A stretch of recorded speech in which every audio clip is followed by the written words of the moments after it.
Study Section 9, International Trade Policy. Introduction. The earlier chapters answered the question, why should countries trade? We answered the question by explaining the basis for patterns and consequences of free trade. In the process, we pointed out that in a frictionless trade, not all factors owners will eventually gain.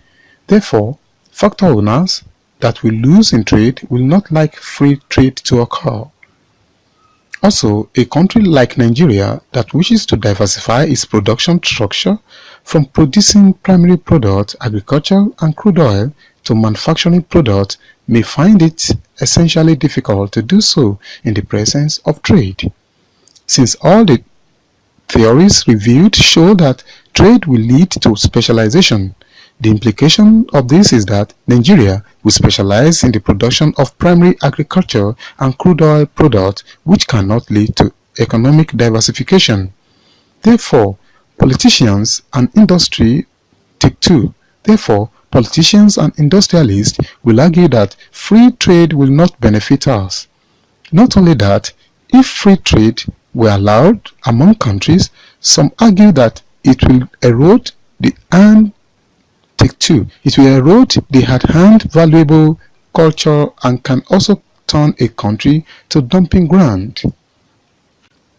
Another argument is that free trade will also lead to free flow of contagious diseases, free flow of unstandardized products, and dampen the morale of those who can produce what can be import competing products. Consequently, countries may not allow free trade because it may pose threat to lives and properties and also disallow infant industries to grow. Therefore, a country should have a policy that will control inflow and outflow of goods and services. This policy is called trade policy. Some trade policy instruments used to achieve a particular trade target include taxes on international transactions, export taxes, and tariffs on imports, export subsidies. Trade policy instruments. Legal limits on the value of import quotas, and outright ban prohibitive tariff or outright restrictions. This chapter examines these policy instruments and the implication for trade. 1. Tariff is the simplest form of trade policy instrument. It simply means a given predetermined tax imposed on imported goods. There are two types of tariffs, the ad valorem tariff and specific tariff. When taxes take a fraction of the volume of goods imported, it is called ad valorem tariff. For example, if a good worth $5 million is to be imported from abroad and 5% ad valorem is levied on it, the total payment will be $5 million into bracket 1 plus 005, which is 5.25 million. In the case of specific tariff, there is a fixed charge levied on each unit of goods imported. For example, the US may impose $5 on each barrel of crude oil imported from Nigeria. It means that if the US imports 10,000 barrels of oil, it is going to pay $50,000 specific tariff above the producer's price. The difference between the two types is that while ad valorem tariffs are expressed in proportion of the value of import, specific tariffs are expressed as a fixed amount to be paid for importing a unit of good. In any case, tariffs appear to raise the cost of importing shipping goods to a country. In Nigeria, tariffs appear to be the second largest source of revenue for government after crude oil. The share of tariff in non-oil revenue hovered around 15% and 20% between 1995 and 2005. However, the purpose of imposing tariff is not only to generate revenue for government, but principally to provide protection for sectors producing similar goods that would have been imported from abroad. For instance, Nigeria may impose high tariff on importation of shoes and shoe leathers or automobile in order to protect shoe and automobile industries from highly competitive import from, say, Italy, Japan, and Canada. Generally, government uses tariff instruments to generate revenue and to protect infant industries.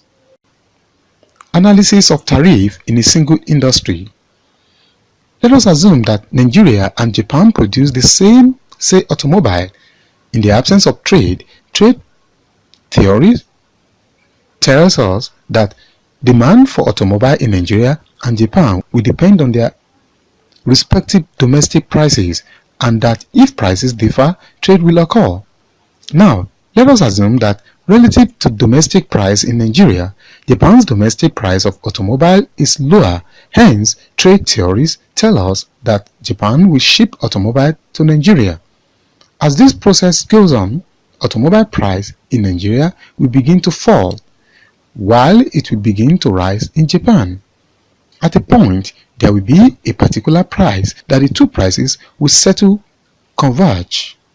Let us call this price, say, P star, the world equilibrium price of automobile. At the world price, there will be no incentive for automobile to move from either country. Import demand and export supply curves. The question that follows is, how do we determine P star and the corresponding Q star? To answer this question, we shall define two important curves, namely import demand curve and Japan export supply curve. Nigerian import demand curve is defined as the excess demand for automobile over excess supply of the product. Figure 9.1 shows how Nigeria's import demand curve is determined. The first panel shows how price drives the situation of demand and supply of automobile. For instance, when the price of automobile was P1, consumers were willing to demand for QD1 amount of automobile, but due to low price, producers were willing to supply just QS1. Thus, the SX demand QD1 minus QS1 is traced at point 1 in this second panel. When price rose from P1 to P2, consumers tend to reduce demand, while producers were willing to increase supply. A look at the graph shows that the reduction in demand is more than offset the increase in supply, thereby generating excess demand. But the present excess demand is not as large as before. Tracing this to panel B, we generate point 2. As we continue to increase the price, excess demand continues to fall until a point like 3 is reached where excess demand was 0. Figure 9.2 shows Japan's excess supply curve. At P1, supply was larger than demand, and the excess supply generated was QS1 minus QD1. As price continues to fall, excess supply peters out until it reaches 0 at point 3 in the diagram. Assuming that Nigeria and Japan are the only two countries in the world, extending it beyond two countries will not change the focus of the analysis. What price will be determined where Nigeria's import demand is equal to Japan's export supply? This is depicted in figure 9.3 below. Let Nigeria's demand for automobile be depicted as DN and Nigerian supply of automobile be SN. Also, let Japan's supply and demand be DJ and XJ respectively. Then, from figure 9.1 and 9.2, Dn minus Sn is equal to Sj minus Dj, equation 5.1. Dn plus Dj is equal to Sj plus Sn, equation 5.2. Since we assume that there are just two countries in the world, then equation 5.2 can be rewritten as dW is equal to SW, equation 5.3.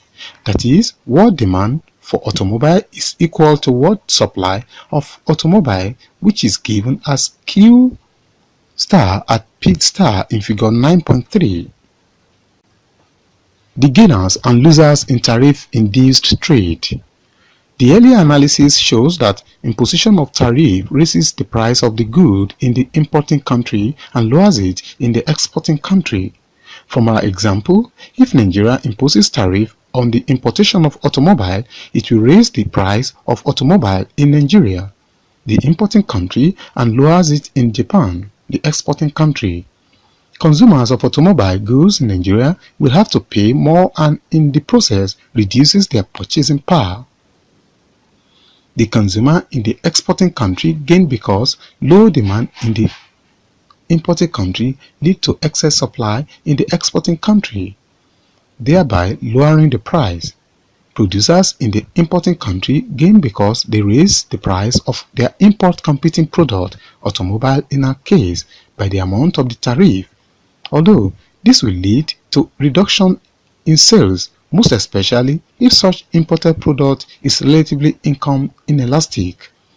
Producers in the exporting country will lose as a result of low price in their countries and low demand export in the destination country. Government unambiguously gain by the total amount of tariff.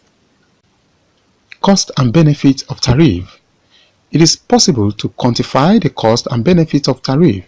Figure 9.5 shows a graphical exposition of how to calculate this. As the graph indicates, domestic price moved from PW to P1 as a result of tariff. In the exporting country, the imposition of tariff lowers the foreign export from PW to P*T. As a result, domestic production rises from S1 to S2 and domestic demand contracts from D1 to D2. The regions A, B, C, D, and E measure the cost and benefit. First is the producer's surplus, which is measured as the area below the demand curve but above the supply curve. This is labeled A. Domestic consumers face high price and pay more than expected. Consumer surplus is the area below the demand curve and above equilibrium price. The price consumers face rises from PW to P1, indicating that consumer surplus falls by the area indicated by A plus B plus C plus D. This implies that consumers in the importing country are seriously hurt by the tariff. What about the government? The government gained by collecting tariff revenue. The revenue collectible from tariff multiplied by the quantity of goods imported. This is calculated by the difference between S2 and D2. The tariff revenue is the rectangle box C plus E. That is, we find out that the gains and losses in a tariff-induced trade are borne by different set of agents. Producers and government gain while consumers lose. We cannot say much on the effect of tariff on the overall economy. To be able to do this, we need information about who produces and who consumes. Also, we need information about how government spends tariff revenue. If the rich are the producers of imported products, while the poor are the highest consumer of such product, then the tariff will hurt the poor so that they become poorer and benefit the rich so that they become richer, and this will enlarge the gap between the rich and the poor, increasing inequality. Conversely, if the poor are the producer of imported products and the rich are the highest consumer, then tariff will hurt the rich, reducing their purchasing power, and benefit the poor, increasing their purchasing power, and this will contract the gap between the rich and the poor, decreasing in inequality. The former example will worsen the overall welfare of the economy, while the latter will improve it. So, it is important to understand how government spends this tariff revenue. For the provision of needed infrastructure or distributed as constituency shares. Without having these pieces of information, the effect of tariff is fraught with ambiguity. Nevertheless, trade policy analysts attempt to compute the net effect of a tariff on national welfare by assuming that at the margin, a naira's worth of gain or loss to each group is of the same worth. Following this assertion, we can compute the net effect of tariff on welfare as follows. Producer gain plus government revenue is equal to consumer loss, that is, A plus C plus E in bracket minus A plus B plus C plus D in bracket is equal to E minus B plus D in bracket. B and D are two triangles, see figure 5.5. They measure losses from reduction in production and consumption, and it is called deadweight loss. Thus, the addition of the two is called the efficiency loss. The rectangle E represents the gains accrued to the domestic economy. This is because tariff lowers foreign export prices relative to the domestic prices, indicating an improvement in the terms of trade of the importing country. This E is called terms of trade gain. Note that the terms of trade (TOT) depends on the capacity of the tariff imposing country to drive down foreign export prices. That is, the tariff imposing country must be capable of sufficiently affecting world prices, and the box E disappears so that tariff becomes a welfare reducing instrument. It distorts the incentives of both producers and consumers by forcing them to act as if imports were more expensive than they actually are. A country is said not be able to affect world price with its tariff if the share of its world import is very small. Such a country is said to be economically small in terms of world market share. This simple analysis shows that while the government of a country may impose tariff as a source of revenue, the country must examine its status in the world market, because failure to do that may result to net welfare loss. Export subsidies. Export subsidy is a payment to a firm or individual that exports goods to foreign countries. Export subsidy can also be specific or ad valorem. The essence of export subsidy is to lower the cost of export and hence the price of export in the world market. The beneficiaries of export subsidy will export goods up to the point where the difference between the domestic price and world price is that amount of subsidy. That is, export will continue as long as P star minus P is greater than 0. The effect of export subsidy on price is exactly the reverse of tariff, except in the case of consumers. The price in the export country take 2. The price in the export country rises while the price in the importing country falls. Producers in exporting country gain, consumers are hurt, and government also loses. Figure 5.6 depicts the scenario clearer. Consumers' loss is the area A plus B. The producer gain is area A plus B plus C, while government loss, the amount of subsidy, is given by area B plus C plus D plus E plus F plus G. The net welfare loss gain is producer gain minus consumer loss minus government loss. Or triangles B and D measures the efficiency deadweight loss due to production and consumption distortion, because export subsidy reduces export price relative to import prices. It worsens the terms of trade of the subsidy imposing country. This leads to additional terms of trade loss E plus F plus G, which is equal to, as shown in equation 5.3, export subsidy unambiguously lead to net welfare loss. Import quota. Import quota is a direct restriction on the quantity of some good that may be imported. In this case, some groups are issued license to import a certain amount of goods from abroad. Some firms can also be given license to import a certain quantity of goods from abroad. In the case of Nigeria, sugar and cement are some goods that attract import quota. Import quota unambiguously raises the domestic price of imported good. The difference between a quota and tariff is that with a quota, the government receives no revenue. When a quota instead of a tariff is used to restrict import, the sum of money that could have appeared as government revenue with a tariff is collected by whoever receives import license. The profit received by the holders of import licenses is called quota rent. To be able to access the net real Take 2. To be able to access the net worth field, in this case, we need information about who receives the rent. Other instruments of trade policy. Other instruments of trade policy include voluntary export restraint, VER, local content requirement, LS. Take 2. LCR, export credit subsidies, ECS, national procurement, NP, and red tape barriers, RTB.